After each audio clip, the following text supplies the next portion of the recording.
brand, and today we're making red velvet cupcakes. The ingredients for this dish are sugar, butter, eggs, buttermilk, that's distilled white vinegar, vanilla extract, red food coloring, flour, baking chocolate, baking soda, and baking powder. Now let's talk about the fun stuff, the frosting. And in that you have cream cheese, powdered sugar, butter, vanilla extract, and then the coconut. So we have to set the oven to 350 degrees. You want that to pre-bake. So I gotta get my dry ingredients on deck. So I'm putting 2 cups of flour in a sieve because I gotta sift the flour.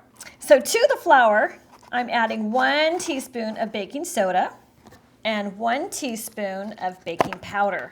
And you need 1 tablespoon of baking chocolate, and you stir it in to sift it through. And now put it aside. Now it's time to cream the butter and the sugar together. So I'm adding 1 stick of butter, which is 1/2 a cup, and it's at room temperature. It's really soft. And we add 1/2 cups of plain old white sugar. And with our mixer, we mix it up. I creamed that sugar for 60 seconds, and now we need to add 2 eggs. 1, 2. Now we're going to whip the eggs into the butter and the sugar. And that's going to go for about another 60 seconds. Done. Add 1 teaspoon vinegar and 1 teaspoon vanilla extract, or a little more as the case may be. Now we add 1 cup of buttermilk. And you need the buttermilk in this recipe for sure. Adding the red food coloring is like bringing in a crime scene to your recipe. You need 2 tablespoons of this, and it's messy. Wow, look at that. Now we're gonna add our flour and chocolate and all that stuff in our dry bowl into the mixer. You're gonna mix it up for about 2 minutes and just push down the sides because you wanna get all the powder mixed in. And this is what your batter should look like, that consistency. If you haven't managed to get it like this, add a little bit more flour to it. Now we want to fill the cupcakes, and when I fill them, I like to get them pretty close to the top.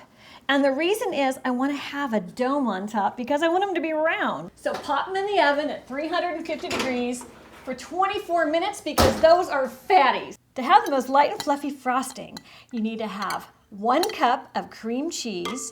This is the classic Red Velvet Cake cream cheese frosting taste. 1/2 cup, which is 1 stick of room temperature butter. And the cream cheese is room temperature too. So we're gonna add 1 teaspoon of vanilla extract to our frosting. And we're gonna mix that up. You're gonna need to add your 3 cups of powdered sugar a little bit at a time. A mixer really helps take the elbow grease out of this recipe. You're gonna whip it good for about 3 minutes.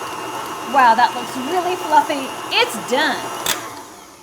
It's been exactly 24 minutes. Let's see if they're done. To test for doneness, most people will stick a toothpick in it and see if it comes out clean, and if it does, you're good to go. But I like the dimple test. If we push our little finger down into the center of one of those big ones, we see if it bounces back.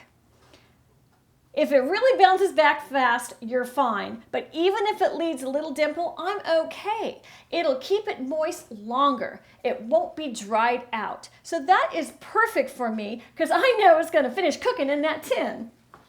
Oh my goodness, an ant's arrived at the party. Let's feed the ant, let's give him some coconut. I think he's hungry. I don't know how that ant came in. He wasn't there when I started this recipe. I'm making sure he didn't bring any friends to this party. He's a loner. Well, make sure your cupcake's cool before you frost them. To get Frosties not to melt, you take them out of that cupcake tin and spread the gang around. Now, I am very generous with that frosting. I put a big old lump on top of him, and then a second lump. That's the best bite for me. This is my little art project today, so I need to sprinkle that snow all over him. Subscribe to my channel, and let's keep making great things in the kitchen, like red velvet cupcakes.